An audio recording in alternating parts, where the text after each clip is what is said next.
লাগাও ফুর্তি।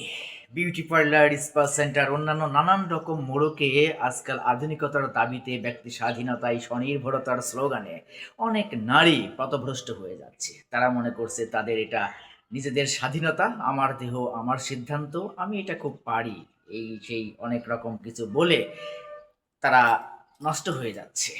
তবে মনে রাখা জরুরি যে চরিত্রবান বাবা মায়ের ছেলে মেয়ে কখনো চরিত্র হারাতে পারে না।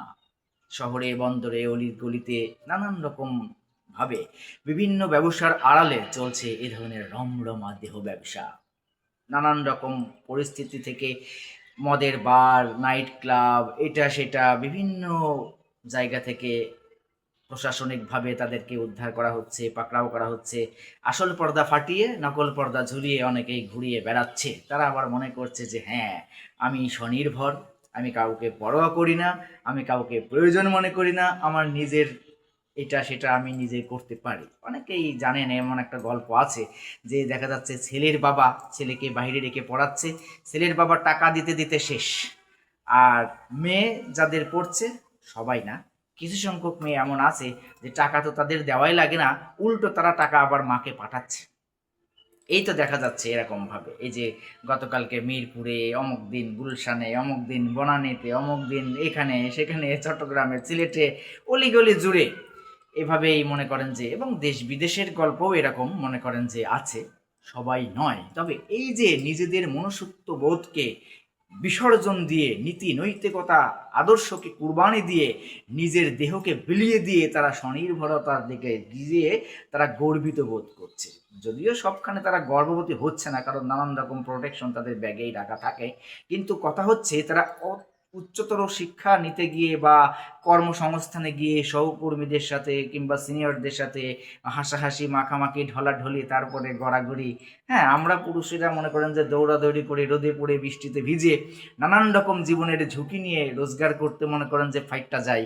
আর ওদের মনে করেন যে আরামে শুয়ে থেকে কাঁচে ঘেরা বদ্ধ দেয়ালের আড়ালে একেবারে শুয়ে শুয়ে রোজগার হয়। এটা হলো মানে কামের কামাই আর কি। কিন্তু যারা এই ধরনের মনে করে যে স্বনির্ভরতার মোড়কে অতিরিক্ত মুনাফা লুটতে গিয়ে বা বাড়তি কিছু রোজগারের ব্যবস্থা করতে গিয়ে এই যে মানে তারা কাজ করে মনে করছে তারা তাজ মাথায় নেবে, আসলে তাদের তাজ উঠছে না, তাদের পরিবার সহ মাথায় বাজ পড়ছে। এই যে গিটার শিখতে গিয়ে গিটার বাজিয়ে দিচ্ছে, বলছে আমি রুমে গিয়েছি, আমাকে দরজা বন্ধ করে আমার সকেটে প্লাগ ভরে দিয়েছে, মানে সরি, মানে এই তো ব্যাপারগুলো। নিজেরা যাচ্ছে, খাচ্ছে, নাচছে, চুলকাচ্ছে, মলম লাগিয়ে দিচ্ছে, আবার পরবর্তীতে অভিযোগও দিচ্ছে। এরকমটা যাদের ঘটে বা যারা বলে, ক্যামেরার সামনে যারা এসে উতাল পাতাল করে, তাদের পেছনে দেখবেন যে মানে যে সকল অতীত রয়েছে, তারা মোটেও ভালো পরিবেশ থেকে আসেনি এবং তাদের শিক্ষাটাই এমন। যারা আদর্শবান পরিবার থেকে বড় হয়েছে, যারা নীতি আদর্শ নিয়ে বেড়ে উঠেছে, তারা কখনো কোনো পরিস্থিতিতে এই ধরনের কাজের ফাঁকে কামে জড়াবে না, না ছেলে না মেয়ে। কিছু আবার বেজন্মা ছেলেরাও আছে এই ধরনের ফুসলিয়ে ফাসলিয়ে মেয়েদেরকে মনে করেন যে কায়দা করে ফায়দা নেয়। হ্যাঁ, শরীরের ভাঁজে খাঁজে তারা মনে করেন যে রাজ করতে চাই, তাদেরও ওই রকমভাবে বাজ পড়ে যায়। কিন্তু এই সকল পরিবারের খোঁজ নিলে দেখবেন তারা আসলে ওই ছেলে মেয়েদেরকে ভালো কিছু শেখায় নাই। আবার সবাই যে ভালো কিছু শেখায় নাই ব্যাপারটা এমনও নয়, সঙ্গ দোষেও অনেক সময় ছেলে মেয়ে নষ্ট হয়ে যায়।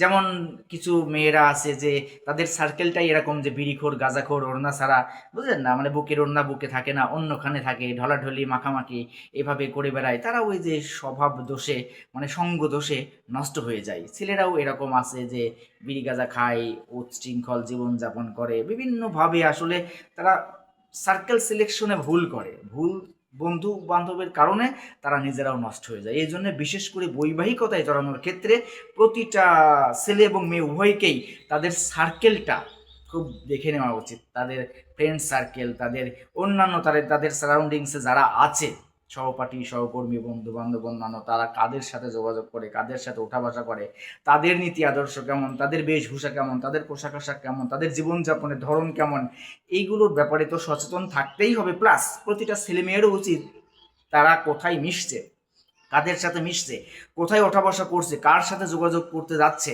মানে কার সাথে পরিচিত হচ্ছে, তাদের আসলে ইতিহাস পাতিহাস কি, এইগুলো বিচার বিশ্লেষণ করে তারপরে ওদের সাথে যাওয়া উচিত। বিভিন্ন জায়গায় এই অনিচ্ছাকৃতভাবেও তারা এরকমভাবে মানে সার্কেল ভুল হওয়ার কারণে, বন্ধুবান্ধব ভুল হওয়ার কারণে তারা নষ্ট হয়ে যায়, কিন্তু প্রকৃত অর্থে তারা নষ্ট হতে চায়নি, কিন্তু ইচ্ছায় অনিচ্ছায় ঘটে গেছে। পরে কিন্তু যা রটেছে, এই ঘটনাকে কেন্দ্র করে পেছনের অতীতকে না খুঁজে নতুনভাবে দেখা যাচ্ছে নতুন সমাধান দিতে গিয়ে আরও বড় দুর্ঘটনা ঘটে যাচ্ছে। এই জন্যে আমরা সমাজে যা কিছু ঘটনা দেখি, ঘটনা শুনি, প্রতিটি ঘটনার আড়ালেই কিন্তু আরও লম্বা ঘটনা থেকে যায়। এই জন্য হুট করেই কোনো ঘটনা অঘটনা, এখান থেকে এতগুলো মেয়ে উদ্ধার করছে, ওখান থেকে অতগুলো ছেলে উদ্ধার করছে, এই যে মনে করেন যে বিভিন্নভাবে এটার শুরুটা হয় কিন্তু ওই যে ছেলে মেয়ে একসাথে মানে সীমাহীন মেলামেশা, ওঠা বসা, যোগাযোগ, মানে অবাধ মেলামেশার কারণে তারা কিন্তু আস্তে আস্তে বিড়ি খাওয়া শিখছে, গাঁজা খাওয়া শিখছে, তারপরে মনে করেন যে মজা নিচ্ছে, তারপরে একটা সময় জীবনে গিয়ে সাজা ভোগ করছে। কিন্তু তারা শুরুতেই যদি সচেতন দৃষ্টি রাখে, বিচক্ষণতার সাথে চলে, তাহলে কিন্তু এই ব্যাপারগুলো ঘটে না। এই জন্যে কাছে কিংবা দূরে, শহরে, গ্রামে, অলিগলিতে, দেশ বিদেশে যে যেখানে আমরা আছি, আমরা খুব সতর্কভাবে চলার চেষ্টা করব, নীতি আদর্শ বজায় রেখে, এবং কাদের সাথে আমি পরিচিত হচ্ছি, ওঠা বসা করছি, চলাফেরা করছি, তাদের নীতি আদর্শ কেমন সেটাও যাচাই বাছাই করে নিব।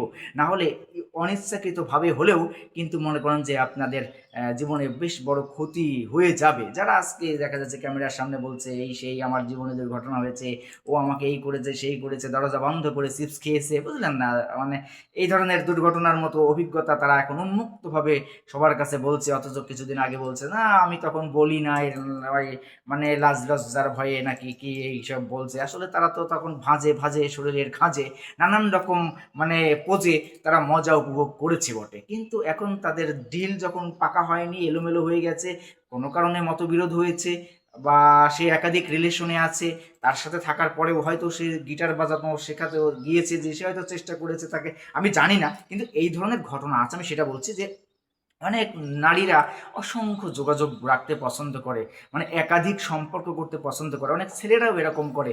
আসলে ছেলে মেয়ে যারাই এরকমগুলো মানে ব্যাপারগুলোতে যায়, তারা তো অবশ্যই অসুস্থ এবং নীতিহীন, নষ্ট ছেলে মেয়ে, আর তারা ওই সঠিক শিক্ষাটা পায়নি। আমাদের স্কুলে, কলেজে, ইউনিভার্সিটিতে, পরিবারে, সমাজে, প্রতিটা জায়গায় আমরা যেন নীতি আদর্শ সঠিক রাখি, এবং প্রতিটা বাবা মা যেন সচেতন থাকি যে আমার ছেলে মেয়ে কোথায় যাচ্ছে, কাদের সাথে ওঠা বসা করছে, কি করছে না করছে, এবং প্রতিটা শিক্ষক শিক্ষিকারও উচিত যে এই ছেলে মেয়েদেরকে সঠিক নীতি আদর্শের কথা যেন তারা বলতে পারে। অনেক জায়গায় শিক্ষকরাও আবার ভোগ করছে, মানে তারাও সুবিধাবাদ জিন্দাবাদ করে ফেলছে, কিন্তু ওরাও আসলে শিক্ষকের যোগ্য নয়।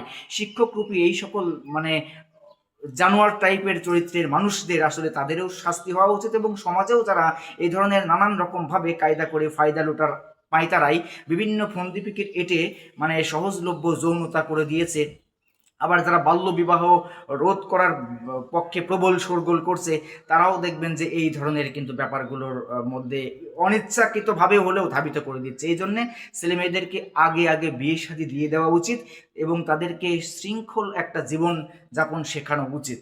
বিশেষ করে অনেক মেয়েরা আছে আজকাল, মানে ব্যক্তি স্বাধীনতা সম অধিকারের দাবিতে তারা মনে করেন যে উড়ু উড়ু করে বেড়ায়, আর মনে করেন যে জায়গায় জায়গায় এরকম ধরা খেয়ে বেড়ায়, হাতের পরে হাত, বুকের পরে বুক বদল করছে, মানে দিনে ঘুম রাতে রুম তারা সার্ভিস দিচ্ছে। এভাবেই তারা বেশ সহজেই কামাই রোজগার করছে, যেগুলো তাদেরকে জাহান্নামের দিকে ঠেলে নিয়ে যাচ্ছে, এবং ইহকালীন জীবনেও তাদের ধ্বংস করে দিচ্ছে। যতটুকু সময় আছে চিন্তা ভাবনা করে নীতি আদর্শ ঠিক রেখে চলি, ভালো থাকি, ভালো রাখি। MGN love and life motivations club করতে আমি কাউন্সিলর জ্যাক ডেনভার বিদায় নিচ্ছি। আল্লাহ হাফেজ।